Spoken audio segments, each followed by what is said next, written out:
Eu sou o Padre Aldair, sou o representante do clero da nossa Diocese de Divinópolis e nós estamos realizando o retiro espiritual aqui em Cachoeira do Campo.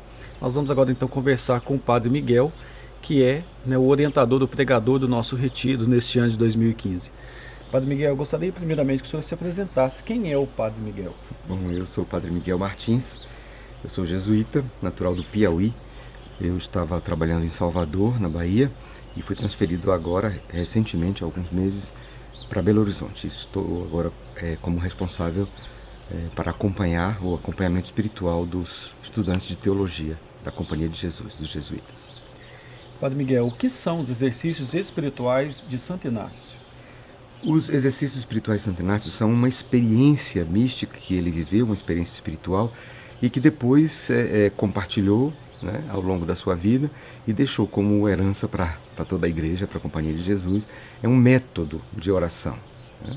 Esses são os exercícios espirituais.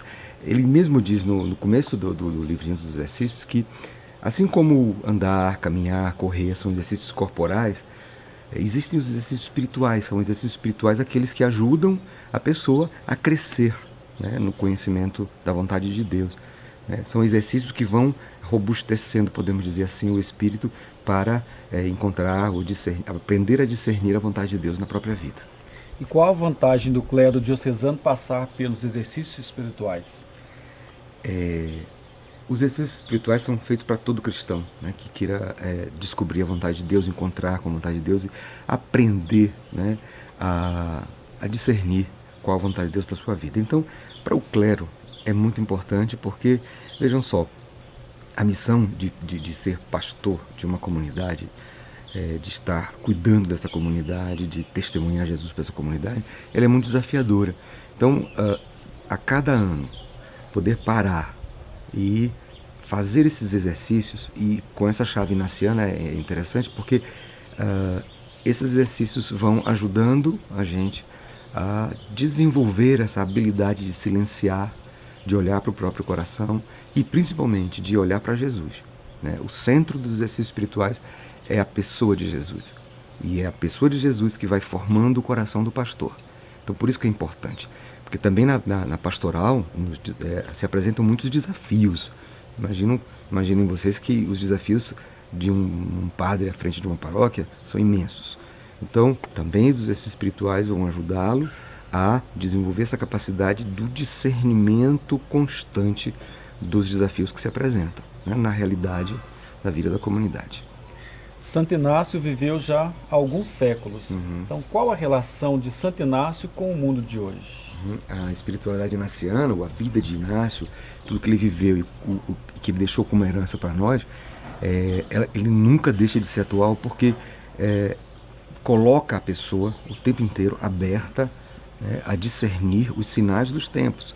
E sempre tendo Jesus como referência, está com o espírito aberto para discernir os sinais dos tempos, né? Então, o mundo de hoje, com essa sua complexidade, cada vez aumenta essa complexidade, nesse mundo se faz necessária a capacidade de discernir, né? E discernir no sentido de que o ser humano, por ser um homem livre, ser um homem e mulher, mas para afirmar a própria liberdade, e Jesus nos quer, de fato, seguindo-o livremente, nós temos que afirmar e fazer escolhas sempre.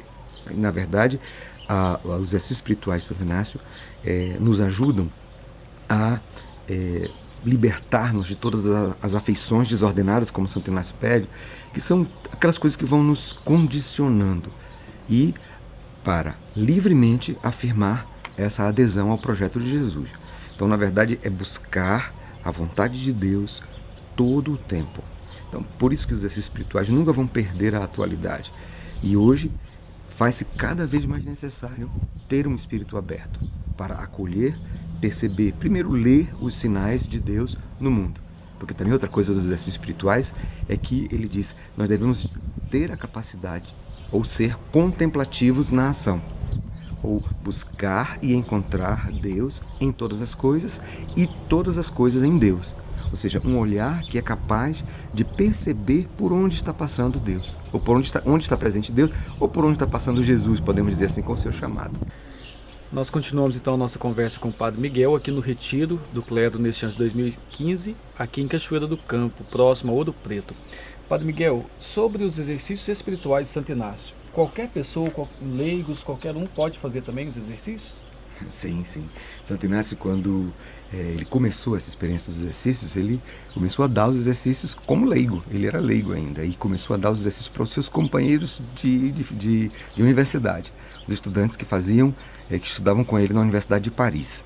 E aos poucos ele foi aprimorando esse método e deixou para a igreja como herança. Ultimamente nós temos visto crescer muito, né, as experiências de exercícios espirituais sendo inclusive conduzidas por leigos. Muitos leigos fazem as experiências, ajuda muitíssimo a desenvolver essa capacidade de discernir o chamado de Deus hoje, né? A gente pode dizer que os exercícios espirituais são uma escola de oração. E uma escola de oração que ajuda, podemos dizer assim, a crescer na fé. É uma escola de oração para a gente poder viver uma fé adulta, né? Respondendo ao chamado de Jesus a partir da nossa própria liberdade, da nossa adesão, e não simplesmente a partir de normas, de coisas que vêm impostas por fora. Eu acho interessante a capacidade, e as pessoas que fazem os exercícios acabam desenvolvendo essa capacidade de, diante de um texto bíblico, diante de um desafio que se apresenta na família, na comunidade, poderem discernir qual é a melhor decisão a tomar, né? Então é interessante, existem centros assim de estudos dos exercícios e que proporcionam também exercícios para leigos, para religiosos e para os sacerdotes também. Padre Miguel, o senhor é lá do Nordeste, né, de Piauí, e agora está aqui com a gente em Minas Gerais, né? Como é que o senhor vê agora o estado de Minas e orientando esse retiro aqui para nós, padres aqui de Minas Gerais? Minas Gerais é um estado que exerce um certo fascínio no Brasil inteiro.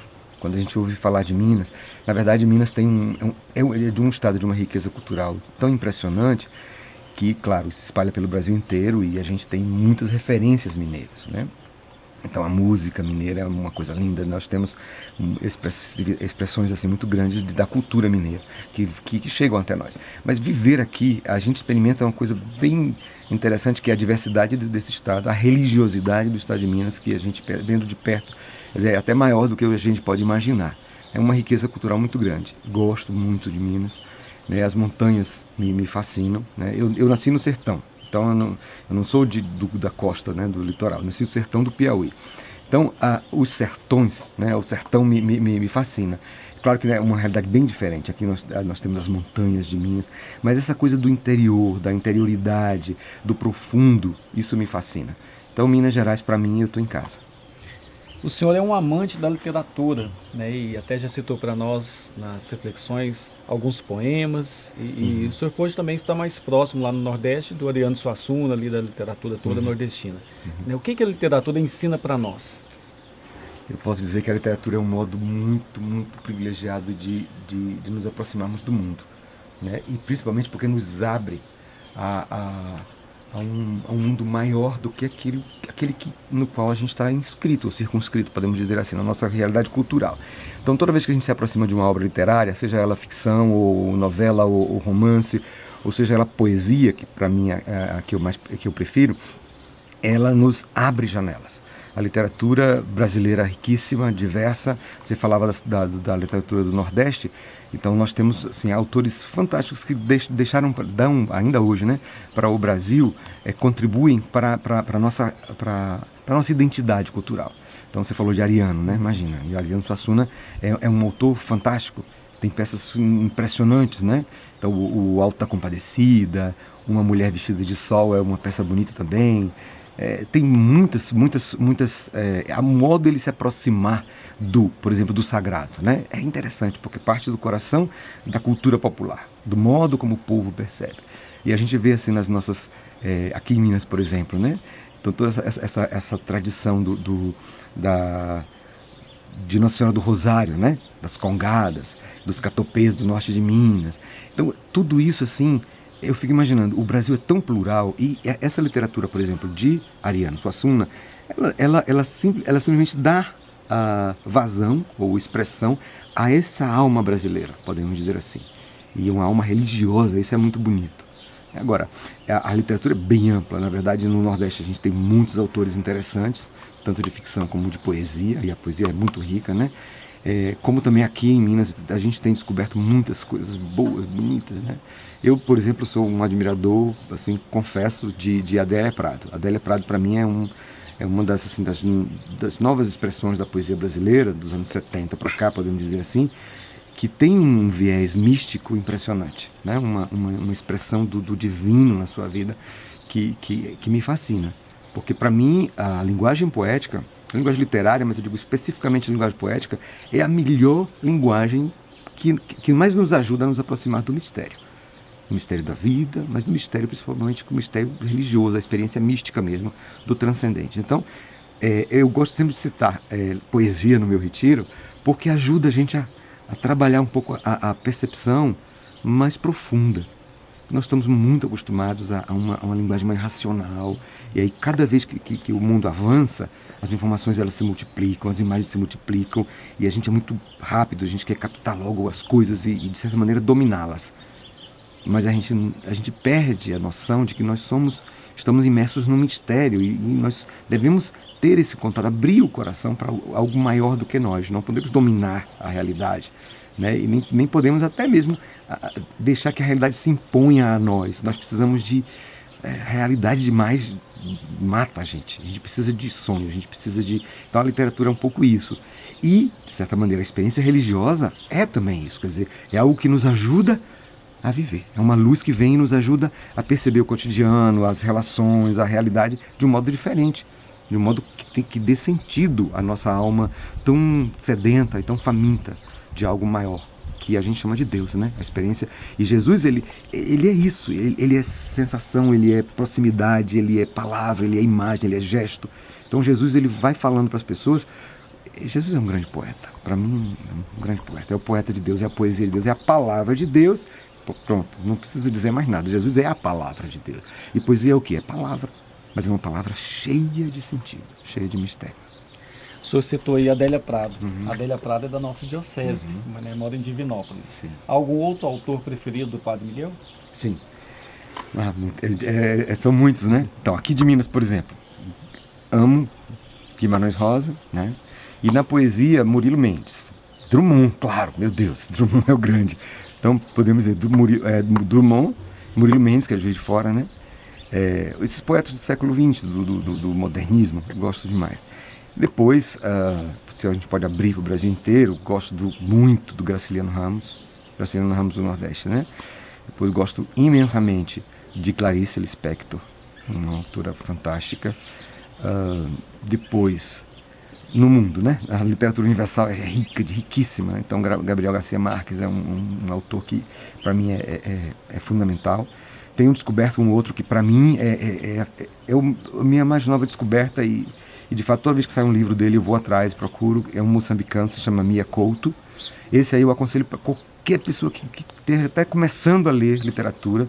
Eu aconselho Mia Couto. Mia Couto é um autor de Moçambique que vem muito ao Brasil, tem uma ligação com o Brasil muito grande, e ele assumidamente já disse que tem uma influência brasileira na sua literatura. Ele trabalha a língua portuguesa de um modo tão leve, tão bonito.